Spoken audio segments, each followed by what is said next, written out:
the right to the city must be linked to an overall territorial approach that includes the urban and the rural, because urgency as a food sovereignty movement works with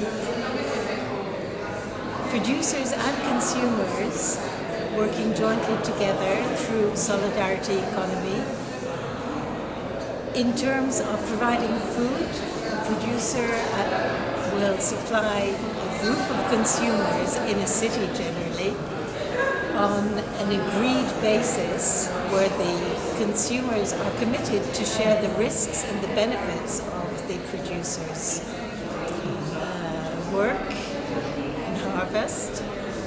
So, to give you an illustration of why I think the right to the city is important, we cannot feed cities without having preservation of peri-urban land and urban land for agriculture, but in particular peri-urban agricultural land needs to be preserved for producing food.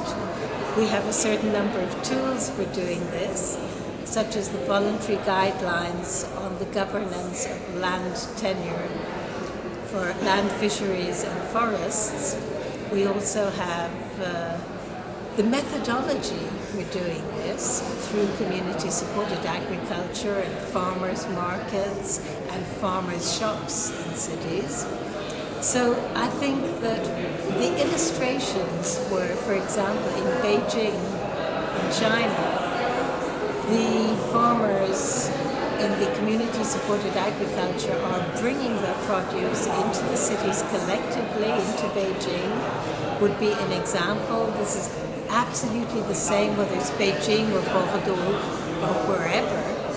And very often the municipalities will support this. For example, in Bordeaux, the municipality has provided a space where the food is then distributed to the consumers who are members of the group. Now, it's also important because the solidarity economy approach means that you are breaking with the neoliberal system. It means that you are providing food. It can be with a sliding pay scale so that people who are socially excluded have access to fresh, healthy, nutritious fruit and vegetables from their CSA at a lower price than those people who have the means to pay a little more. So that's quite a revolutionary thing. So between the international networks of urgency and RIPES, we are representing here the food sovereignty and the solidarity economy movement, both from rural and urban perspectives, because one cannot live without the other. No way can the megacities be self-sufficient with just urban agriculture, and I think we need to break from the industrial agricultural phenomenon and syndrome.